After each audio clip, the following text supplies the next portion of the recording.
Hey, it's Dave O'Neill here. Just before we get started on the podcast, I want to let everyone know in Western Australia, I am coming to do a tour of the region's 20th of August, Bunbury Regional Entertainment Centre with the great Brad Oakes. Me and Brad, 20th of August, and it's a Wednesday. Thursday, the Don Russell Performing Arts Centre. That's in the Gosnells with Brad Oakes.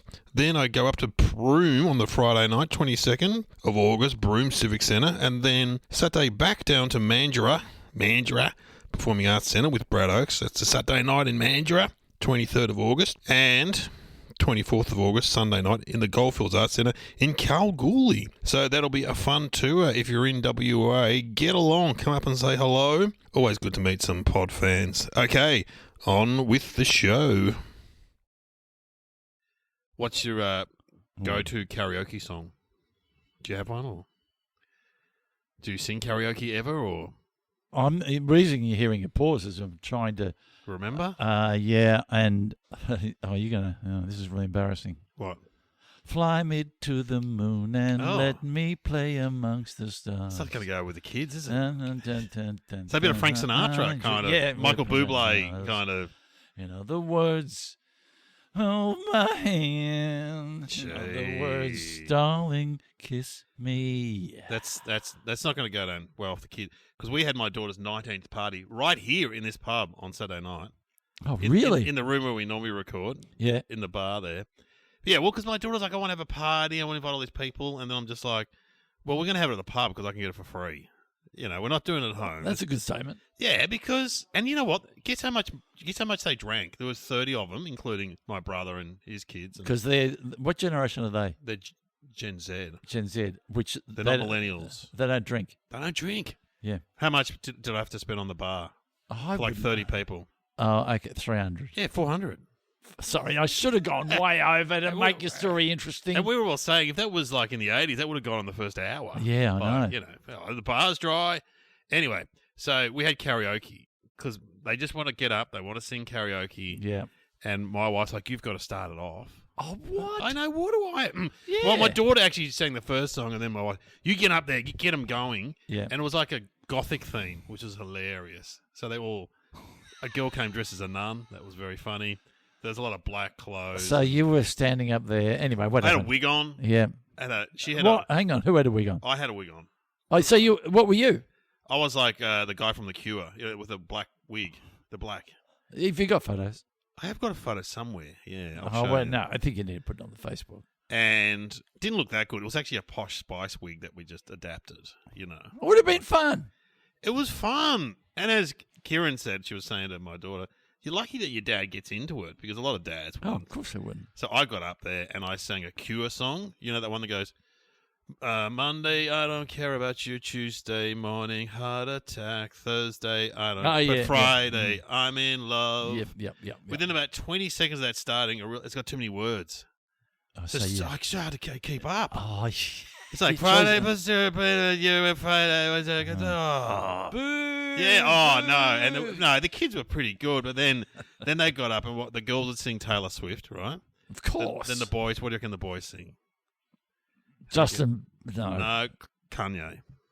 Oh, okay. Boys sing Kanye, the girls sing Taylor Swift. The boys sing Kanye, then the girls sing like, who else are they singing? Oh, any of those big stars of those guys, Sabrina Carpenter and all those. Yeah. Not Bo Diddley. Not Bo Diddley, not Fly Me to the Moon. So I said, I got to get a better song. So I thought, I got to pick something that they all would know, right? Yeah. And so I did Mr. Brightside by the Killers. Hang on, I just did that joke wrong. Who's the guy who's in court at the moment? Oh, P. Diddy. I meant to say P. Diddy, and I said Bo Diddy. I just thought you meant something old. Yeah, no, you're right. Old. No, so P. Diddy. I meant to say P. Diddy. I said to them, why are you singing Kanye? Because Kanye's also always under a cloud. Yeah. He's been called a Nazi. Oh no, they sing. Anyway, so I sang, Mr. Brightside. It's just the price I pay. No, I don't. Destiny will call on me. I don't know that. I tell you what, though, and I could actually sing that song, and it got to the very last bit when you hit a really high note. It goes, I never. Yep. I don't want to do it now, but I actually got the note right, and they all started clapping and cheering. Oh. It was like I was on The Voice. They all stand up. Yeah. And they go, You know, when you come out and they're like, "Oh, this guy's a bit shit." Come on, give it maybe at the end. At the end of Okay, their okay. podcast, can you? Okay, I'll give it a go. I'll give it a. Yeah, Anyway, I want to stand up and applaud, or maybe and then Kieran said take to my me, headphones off. "You know, we've been together a long time. You're really good up there." What? And She then- never says that. She normally. never says it ever. She normally texts you and says you're swearing too I'm much. swearing too much. Yeah. And then I thought maybe I could have been a rock star. Oh, hang on. You Maybe. were Captain Coco. I was in it's a sliding door moment. Maybe Yeah. I could be up there with we interviewed Brian Mannix. Maybe I could be touring with Brian Mannix and the guy from Kids in the Kitchen. How good would that be? I'd had a few hits. I'd be out there banging out the hits. But wouldn't you be sad and tragic now? Yeah, but they're still having fun. Are they? Are they really? Are they really? People just come and go, "Oh, he's got fat, hasn't he?" Oh, Yeah. God, But he's you a would. big How boy. many hits do you reckon you had? I got 2.5. 2 yeah. And were they? They were probably number one hits. No. Just top 10, Oh, sort of top 10. similar to Brian or Kids in the Kitchen. Just You would have been. Would have been Countdown Days. You would have the been end on of Countdown. Yeah, Countdown. Yeah, you would have been more on that Saturday morning show, which you Yeah, were yeah, on. Recovery. Yeah, I was on the Factory, but Recovery. Yeah. Oh, the Factory. Yeah. It could have happened. It could have. It Maybe could I have been. could have. Yeah. Maybe I could have. And have you ever had ideas for songs, or have you ever? I do get ideas for songs. Do you write them down? No, I don't. I had one the other day. What was it? It was about getting a tattoo, and the lyrics went, "Why did you get that tattoo? What does it say about you?" That was it. That was all I came up Well, with. that's pretty. That's good. pretty prolific. Yeah. That. Why did you get that tattoo? I can't remember the tune though. I should bring my guitar and we'll just end the podcast on me just singing songs. Yeah. I tell you, way to get people to turn off. Writing a regular. Then I sang segment- a third song. I was on a. Oh, hang on. You sang 3 songs. Yeah, I sang a third song. Yeah, I was just Did dominating. anyone else do 3 songs? Yeah. Oh, yeah. Some of the girls. Yeah. Some of the girls, her friends are really good singers. So there was one girl who was incredible, and her sister, she was telling us on the way home, I came and lived home, is in a K-pop group, like a Korean, full-on. So she was a very good singer. This girl. K-pop. Korean pop, like huge in Korea. Because I remember in Blankets you used to have K-pop. Oh yeah, that's. Didn't What? you? There was a Anyway. thing called K-pop, which is like anyway to keep you warm. Anyway. Yes, and then I sang "I Don't Care, I Love It," from the KFC ad, and they all sang along. That's a good one because I said to Kieran, "We've got to get one that's like a sing along that they all know," and that was perfect. And what is that? It goes, I put your shit into a bag and pushed it down the stairs. I don't care. I love it. Well, see, there you go. I only ever heard it on the KFC ad, yeah. and I do go. That's a good song. That's a good song. Yeah, and those ads are good. I got to. They get you. Yeah. very good. So and they all got up with that. Yeah, they love that. Everyone was cheering that one. Oh. Gee, what you could have been. And then one of the girls got up and sang, "Am I ever going to see your face again?" That That's a one's classic. Yeah. And did they all say the rude part? Yes. Of course they did. Something is, you go, well, I can't even believe they even knew that. What the hell? My phone's ringing. It's an agent that's heard that apparently someone's told someone, and an agent wants to book you. Oh, yes! Let's see who it is. Hang on, let's have a look. No, I can see who it is. It's Dean from basketball. Pretty sure he's not ringing a bell. Word has got out, and he's got connections. He's going to make some calls. That's not happening. Maybe you should start with the theme from this show. You should put lyrics to it. No, thanks. Oh, come We on. should- Somehow We're related. Somehow related. Yeah, we should actually play the music. Here we go.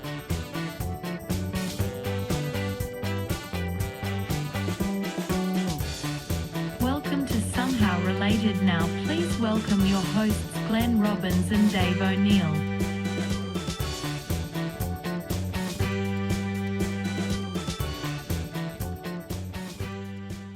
Well, here we are. Anyway, if I'm not here in a few weeks' time, it's because I'm on the road touring, probably. But put a spring in your step. I did. I kept playing that song in my car and then Yeah. singing. And I think the thing I can about... see why people like karaoke now because I always found it quite hard. But if you get a good song. Yeah, but my reading skills aren't great, so if I have to keep up with the bouncing... Was it a bouncing ball? No, it's just on the computer, yeah. But sort of... It rolls through. Sort of, yeah, rolls through. Yeah, and when you went and finished the first one and you sat back down, did you feel a little bit pleased with yourself? No, a bit embarrassed because the cure one was hard. Mr. Brightside, I was happy with myself. And obviously the kids, they got in line and there was no quiet moments after that. No, they were all getting into it. That was great. Yeah, I mean, that's I mean, it kept them away from the bar, didn't it? $400 for the alcohol. Yeah. Karaoke machine, how much was that? No, that's just the PA system here. Hang on. Yeah, that What was do you free. mean? We just use the PA system here. But how do you do karaoke? You plug in a computer. It's easy, Glenn. It's easy. So you don't have to go and buy a higher one? No, they just plug in a computer. A little laptop or It's something? all online now. Oh, it's free. Yeah. And we you- had some food which cost $400.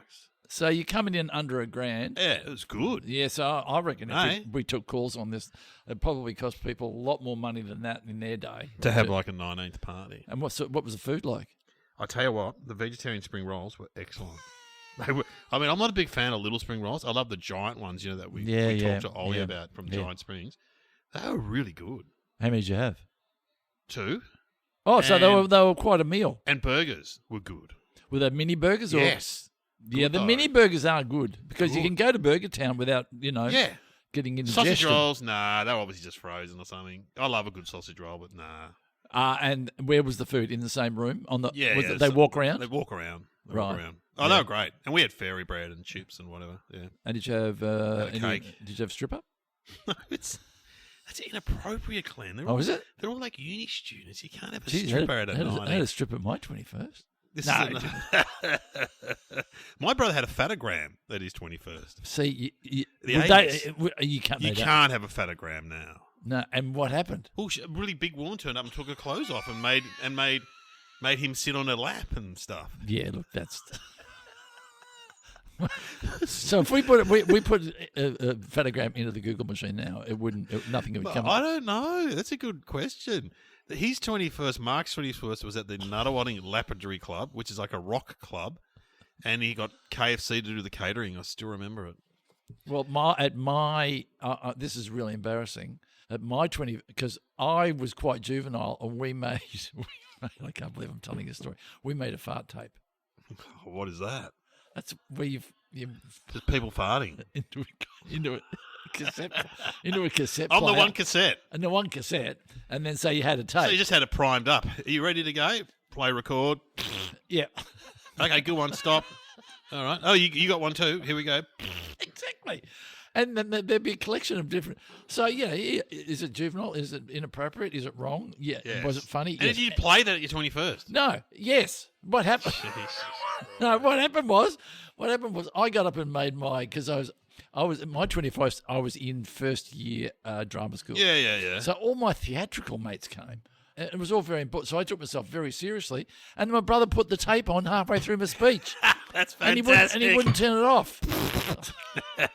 Oh, we'll get our topics. I'll have no flatulence recording while I'm speaking. Thank you very much. The topics are on the buses and ATMs. Wow. Oh, that's disappointing. Just not laid down the happy law a little about it. bit, I mean, we weren't inferring we were going to upset your speech. I- But anyway, I totally respect what she does. Fair enough. I won't. When was the last time you used an ATM? When was the last time Sam broke wind? When was the last time I used the? Well, I was only the other day because now if you see people who want to make a donation or buy Just something, tap. well, yeah, but some people you can't with people in the street and people like that. And I know. yeah, or if you want to give away money to grandkids. I don't have any. Kids should have a little tap set up. So Yes. because you can't give away. I had to put some cash in my car specifically for giving away. For like windscreen wiper people. Yeah, and- absolutely, yeah, absolutely. right, Because right. you like to sort of support Yeah. people that are making an effort. Yes. And only problem is, what have we got? A 5 and a 10 and a 20. Oh no, that's too much. Five- Yeah, a couple of $2 coins. How much a windscreen $4, wiper? $2. They're happy with a bit of gold, basically. Bit of gold. Yeah, No they, notes. They wouldn't do it. They would do it for 50. No, they do it 50 cents. Yeah, but they but- don't know what they're getting. That's the thing. You put their hand out, yeah. Because unfortunately, something you would think it's only worth 50. That's all you've got. Yeah. But anyway, the last time I used an ATM, Because sometimes you can use it for deposit as well. But whoever does that? I know. Do people do cash deals these days anymore? I don't think so. Our tradies sometimes want cash. No, but even they don't, because, we were just talking about this the other day. If you put in over, I think, $4,000 into your bank account, the bank is obliged to, I think, yes, to tell. I had to draw out $5,000 one day to pay a certain comic, and then they asked you why. Yeah, we won't. You can mind your own business. We won't say his name, but anyway, he has been on this podcast before. And because I thought we were getting paid cash from like the venue, the RSL or whatever, and they said no, it's invoice. And the comic in question said, I still want cash. I thought, that's cool. I'll just go get it out of the bank. And the woman said, can I ask you why are you getting out $5,000 in cash? And I was honest. I said, it's to give to this guy. He's quite famous. And what do they do with that information? Do they write that down? I mean, or are you going to say something? It's like when you turn up to vote. I voted early. Do you have a reason for voting early? I mean, what are they going to say if you go no? ATM. ATM stands for automatic teller machine. Yes. There was a very famous ad that came out when ATMs. And my nana was still alive because it had a man and a woman working behind the ATM, putting the dollars into the. And my nana thought it was real. She thought ATMs had people behind them working because she told us. We're like, Nana, that's an ad. That's not real. She thought there were two people behind the ATM. Because I remember when ATMs first came out, it was late 70s, early 80s. You reckon it was early 80s? Yeah, I think so. And it was a little controversial. I was going to take the bank tellers' jobs and stuff. And people like my dad refused to use them because he said, oh, no, it's taking their jobs. We shouldn't. It sounds There was a bit of a protest about them. And there's also those news stories when the teller machine went and money was just flying out of it. Spurting out. I love that. You put your numbers in and just give you a whole pile of money. And imagine that. And some people, did the right thing and told them. Other people went, no, I'm not saying anything, And then remember for a while, this was only a few years ago, I think there were Romanian crime gangs putting readers or cameras on it, and you had to. Oh, that's right. And then they had this thing where you had to cover your hands. Yeah, a little thing would come over and go and make sure no one sees you do your PIN number. It was all a really big deal, wasn't it? I love it. That's right. They put cameras above. Yes, that's right. And I love it. We've got these banks with billions of dollars with all these security measures and put your hand over it. And they're saying put your hand over it. Put your hand over your hand. Well, it was a big deal as far as what's your PIN number. Well, I mean, we still have it with the cards now. Again, my mum's friend always scratch it on the back of her card. Scratch it in, just in case. I don't know what this. I've just found a card. 5, 4, 3, 2. What's that number? I remember Mum saying you shouldn't scratch it in the back of your card. And then you would get, what would you go up? So you'd go beep, beep, beep, beep, beep. 20s or 50s. That was a big 20s or 50s. Yeah. And what does Mick Malloy say in his stand-up? One of the worst phrases you can see is insufficient funds. Insufficient funds flashes up. It was always disappointing, wasn't it, when you think a check was going to clear or your pay was coming in and you go and put it in and it's like, nah. I just remembered the last time I used it. I went to New Zealand and I had to use one at the airport because they wouldn't, for some reason, they wouldn't change over a large amount of cash. He said, you have to do that in the machine. I'm going, what is your job, mate? You were one of those cash places. Anyway, I put the thing in and it all came out. That's good. 500 came out. And it would have cost me a lot of money, though, because you're not with that bank. Or it was because you do it independent from your own bank. Oh, I don't want to do that because it costs a lot of money. Costs you like $2 or $3 too. Did you ever have that when it would steal your card? Would it swallow your card? Wasn't it was the worst thing ever. I am completely stuffed now. And you go into the bank and they go, no, we open it up at 5 p.m. and, something, they couldn't open it up. Can't do it. But nowadays... It was the worst thing. Nowadays, you can just make one phone call and they cancel the card straight away. And then there's one in the mail probably within 24 hours. So, it is still a pain in the ass. Do you still carry a credit card? Yeah, I do. You can put it on your phone. But everything's on my phone now. Should I be saying that? If you want to rob me... But I used my face. I used my face to open it. Oh, well, that's all right. That's secure. Yeah. The only problem is I've been looking at this because we're going to England soon, and there's heaps of guys that just ride around on bikes stealing people's iPhones off them. As you go past, they strip them out of your hand. Yeah. So tourists will be on the street looking at their map and all just grab it. They're all saying, yeah, that's good to have Face ID, but sometimes the criminal will grab it when you've opened it, and so it's already open. So you know what I mean? So there must be a time limit thing on it. Like it must. So they'll get in quickly and steal stuff, I think, Of course, they wouldn't be doing it otherwise. But do you reckon that's still happening? I suppose it is. Yeah. Yeah, I guess so. Remember ATMs, and also I remember one of my friends saying they were a good investment. I met a guy who owned ATMs. What? Yeah. You could put him in 7-Elevens or, they were a very good investment. Oh, you fill it up with cash and... Yeah. But hang on, how did you make money out of that? Well, they've got an ATM here in the pub, and you see the guy turn up and fill it up with cash. And how...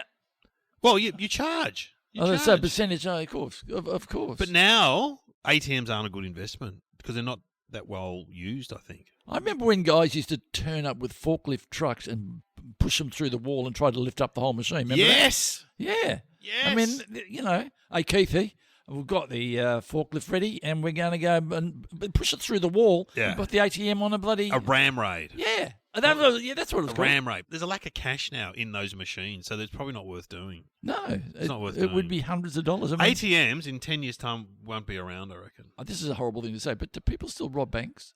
Not anymore. No, not much. Occasionally, but not. No, because when we grew up in the 70s and 80s, it was like once a week there was a bank being robbed.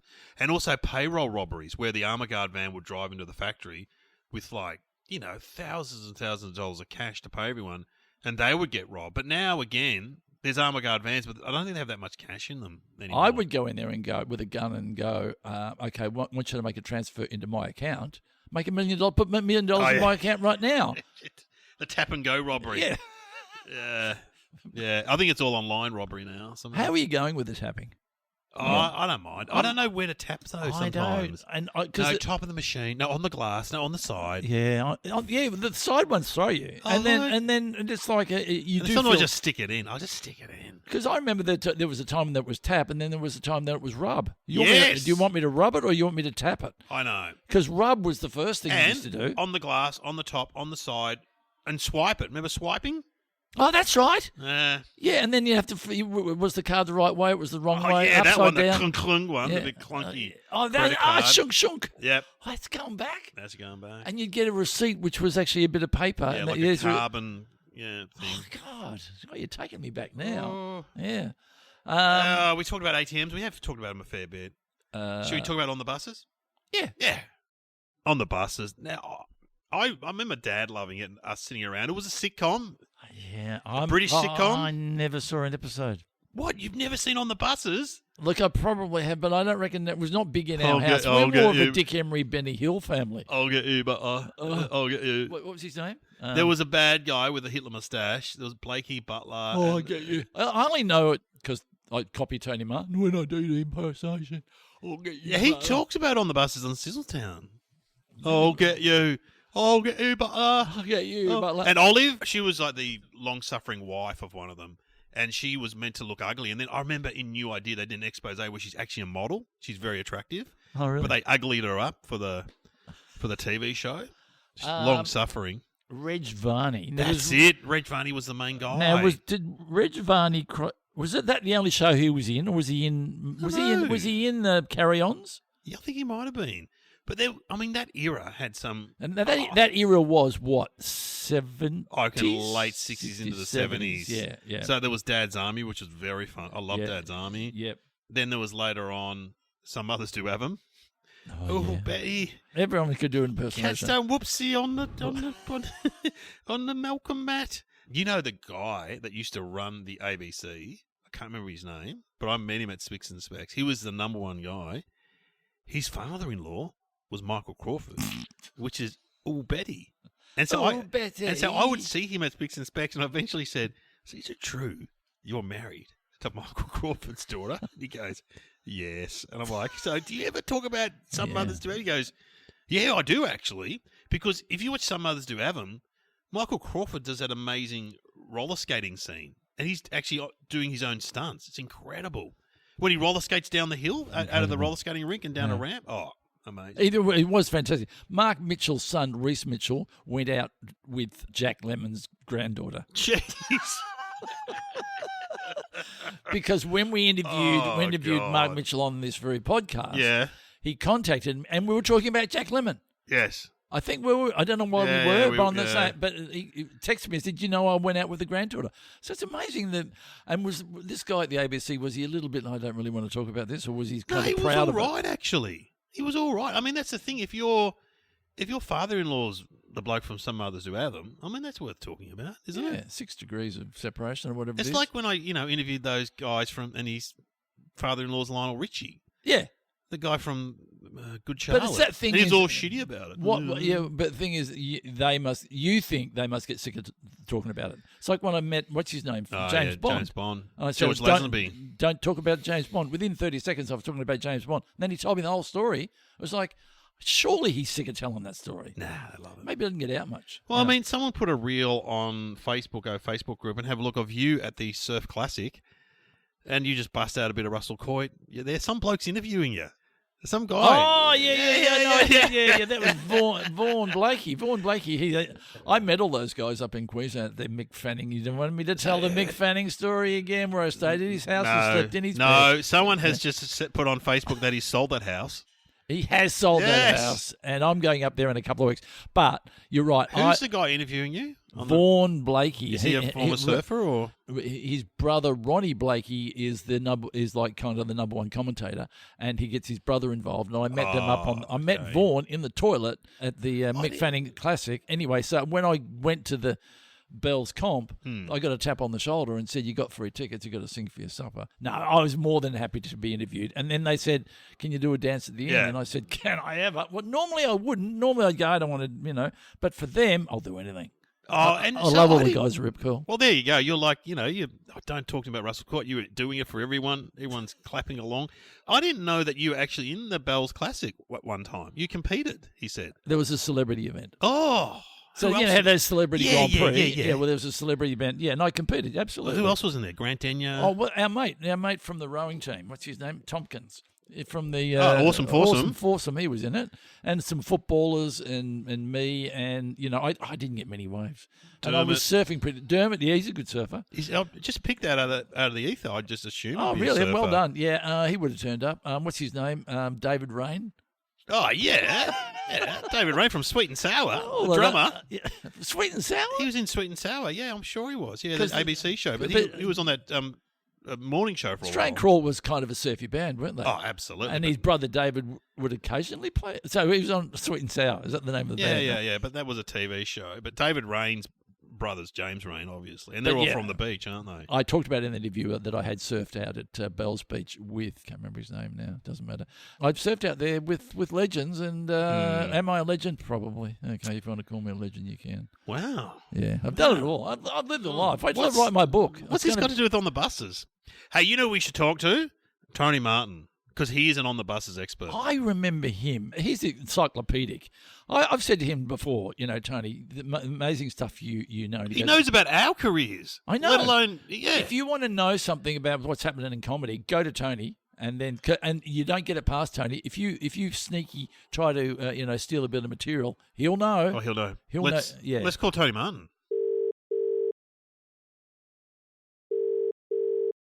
Hello? Hello, is that Tony Martin? Yes, am I somehow related to something?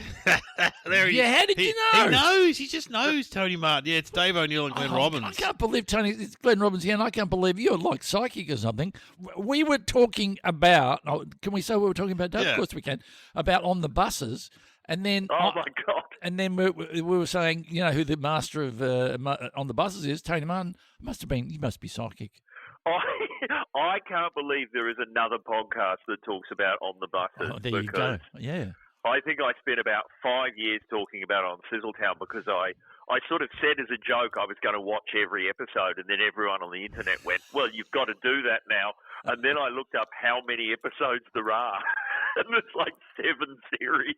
Wow. But you watched a few, did you? Or Yeah, well, a friend of mine, Andrew Mercado, who used to be on Get This as our showbiz reporter, he sent me a box set of the first 6 series, and then I had to track down the 7th one. It wasn't easy. I think I had to go to iTunes or something.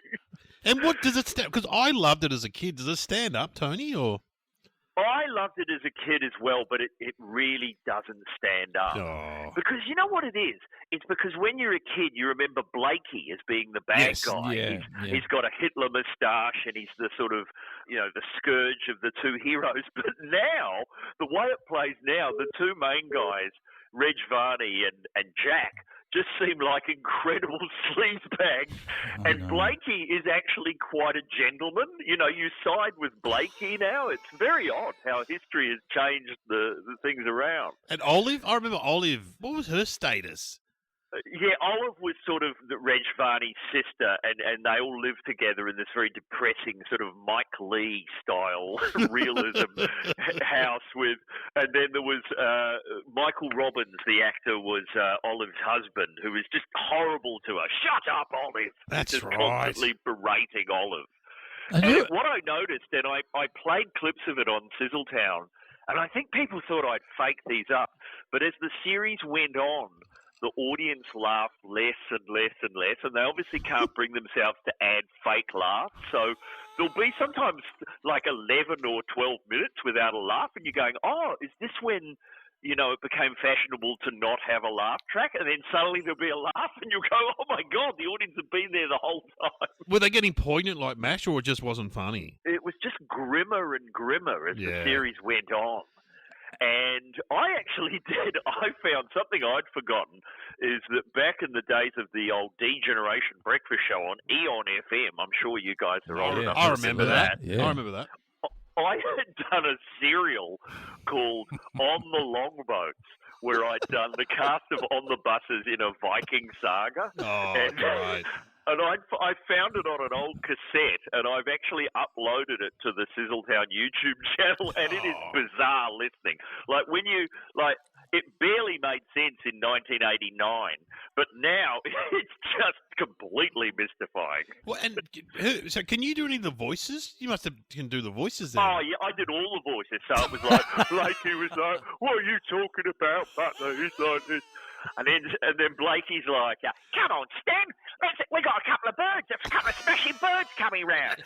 And then Jack is the guy who's sort of enormous choppered sidekick. He's like, oh, yeah, we got a couple of new clippies on staff. And then, so it was, I can't remember, there were other characters. Yeah, and then Michael Robbins was all very, please, Olive, what are you, very sort of upright. Yes. And, these are like, I was talking to someone recently, back in the mid-90s on radio. Remember Hervé Villechaize, who was Tattoo from Fantasy Island? Yeah. He died, and I remember doing a joke saying that this takes the number of living Daryl Summers impressions to 2. What a great I have now become that guy. Like, I've done more recent impressions, and even the recent people that I do, like James Gandolfini and David Lynch and the film director William Friedkin, they're all just dropping dead. Yes. I think it might be a curse. If I do an impression of someone, they haven't got long to live. You watch out, Willem Dafoe. Who wrote On the Buses? Did they go on to do anything else? Someone actually sent me a book about the writer of On the Buses. I can't remember who the writers were, but towards the end, those writers left, and the two actors who played Blakey and Jack took over the writing. and it got even worse. But what I do remember as a kid is there were 3 movies. There was On the Buses, Holiday on the Buses, and Mutiny on the Buses. And we thought they were hysterical when we saw those. I remember Mutiny on the Buses, yeah. Wow. So that's interesting that it doesn't stand up. That's really interesting. I mean, nowadays, most things are shot on location. That would have been a studio with the exteriors shot on film, yeah? Yeah, it's that thing where it's all shot in a very cheap studio. And when they go outside, it's on grainy sort of 16mm film, which is always weird to hear the audience laughing. Yeah, when they're out on location. Yeah. Wow. What a show! The early ones are in black and white, and then the movies are in kind of startling colour. And by the way, I looked up. I think this is right. I'm just going to look this up now on Wikipedia, but I think the first On the Buses movie might have been the highest grossing movie of the year in England. Doesn't surprise me. And I think the second film was James Bond, Diamonds Are Forever. Oh, wow.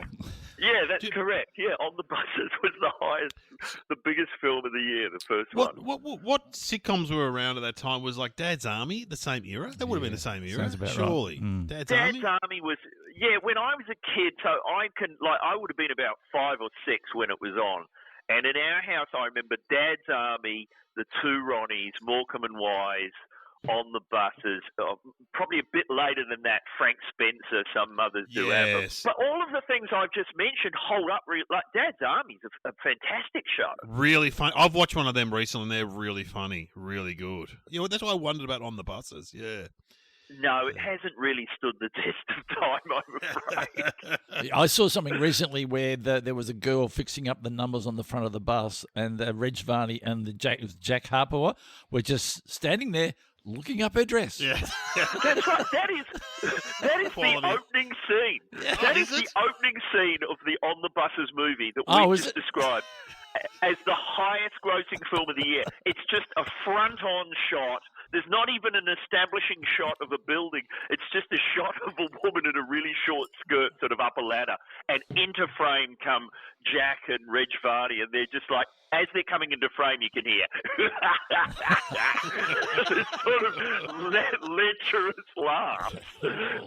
Well, that's a lot of On the Buses information. Thanks, Tony. That's too much. No, thanks, Tony. Tune into Sizzletown. If you've never heard it, have a listen. Oh, my God. It is very funny, and it's an incredible journey. Oh, I was going to say, is there anyone from Sizzletown that could say a quick hello?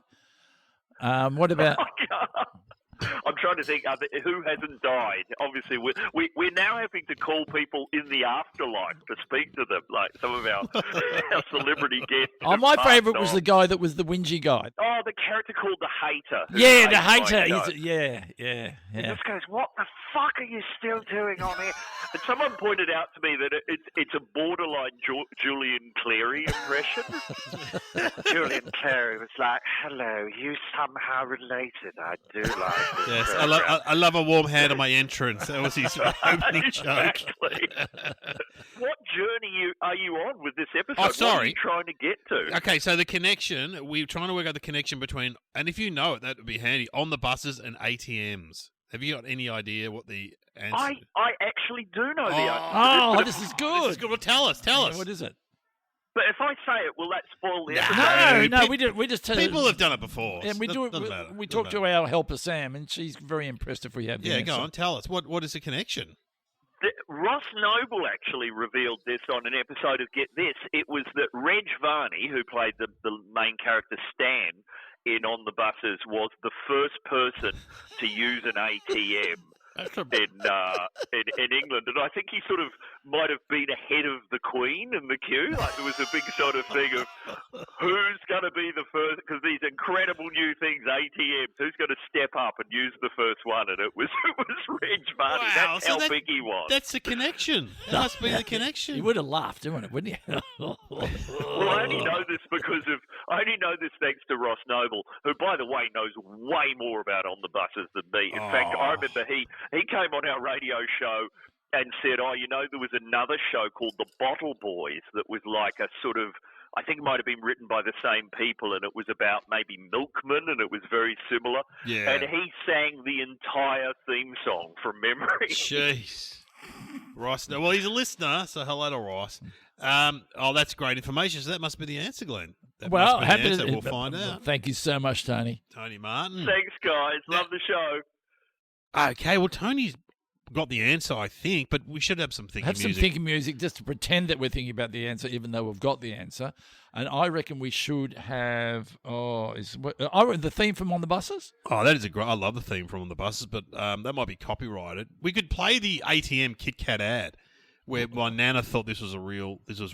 So this is the ad where take me through it. So it starts with people lining up at an ATM, and then when you hear people's voices, like an old lady's voice, they're working behind the ATM, putting dollar bills, and they're looking at who's at the ATM. And I'm going to guess that the thing is, it's time for a break. It's time for a Kit Kat or something. Is that what they say? Like that. Yeah. Let's have a listen. So the voices you hear are the people working behind the ATM. That's people lining up. $50 this one. Right. She's had her hair done today. Here's that nice young man again. He's pressed the wrong numbers. Oh, he got it wrong yesterday too. Time for a break. Let's have a Kit Kat. When you have a break, have a Kit Kat. Crisp wafer fingers covered in milk chocolate. Oh, he's got it right. Have a break. Have a Kit Kat. And what happens for people that can't see at home? Obviously, a Kit Kat wrapper comes out. On the ATM. See, all the older audience will remember that. That's what ads used to be. And my nana thought that was real. Yeah. Okay, well, Sam, we think Tony Martin's got the answer. Should we ask Sam anyway? Yes. Yeah, Sam, what is the answer? Tony Martin is absolutely right. On June 27, 1967, Barclays Bank transformed the face of banking by introducing the world's first automated teller machine. Helps when you've got a really smart comedian like Tony Martin on to contribute. In a Barclays press release, the bank stated that comedy actor Reg Varney, star of TV sitcom On the Buses, became the first person in the country to use a cash machine at Barclays Enfield. Why not bring him on every episode to replace me? Should be asking to come on more often and you guys can take a break. Pick it up, guys. Oh, gee, Settle down. It's harsh, isn't it?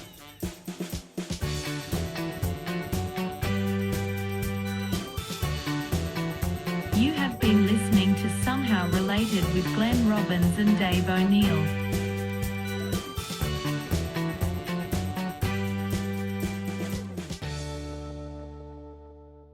It's amazing that. So he was the first person to use an ATM. As Tony said, the Queen was behind him. So that's. Surely they had a meeting, though, in the ATM. Would you reckon it was like an ad for this is going to come into your life now, so this is how you use it? Oh, a public service ad. Yeah. Yeah, maybe. Yeah. Maybe. I It don't would have know. been. This is how you can get money out of our bank now, so just remember your PIN number and don't show anyone your PIN She number. And, didn't give us any other research, so Yeah. we don't know. whenever you used an ATM, did you feel a little bit special? Yeah, especially early days. Especially when you turned on your heel with a wad of 50s Oh, and the you go, best. excuse me, I am important. I got a lot of Yeah. cash now. I'm like, I got 20s, I got 50s. Yeah, I got 50s. I don't know what you guys are getting out because mind you, if someone come up and got 100s, you always go, "Oh, that guy's impressive." Impressive. Businessman. And then On the they rise. fold. They often those guys would have it. Like a friend of mine's still got one, a money clip. Oh, yeah, the money clip. And you go, wow, that guy's got it. Because I was a wallet guy. You a wallet guy? Still through and a through? wallet guy. Still a wallet guy. Do you have cash in your wallet right Yeah, now? let's have a look. How much? Let me guess how much. I'm going to say you got 300 in there. Nah. What was your standard issue? To $10. Is that all you got? Yeah. What was your standard withdrawal back in the day? Mine was 300. I'd say 200. Yeah, because that was going to get me through. About 300 was going to get me through The week. Probably was. Yeah. I go 220 just to have a 20 because I didn't want to, you don't want to break the 50s Oh, sometimes. Yeah. Have a 20. Have a 20. And if you've been back now, because back in the day, again, when you used to collect coins, oh, you yeah. have a big jar of coin at home. Yeah. Have you ever put that in the bank via the ATM? No.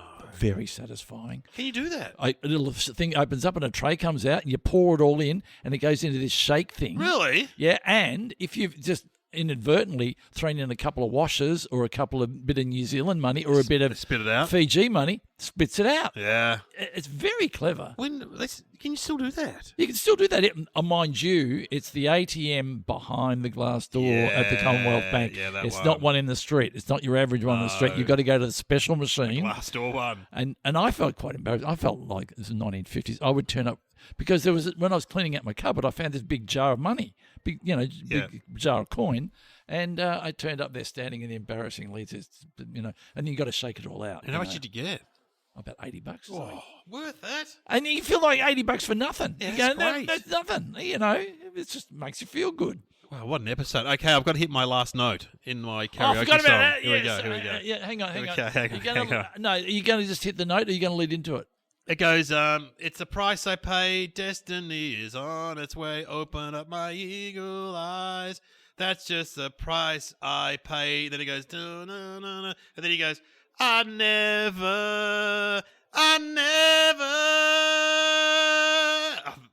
losing my voice, but yeah, that was it. Was that it? Yeah, that's No, it. I'm going to say you nailed it.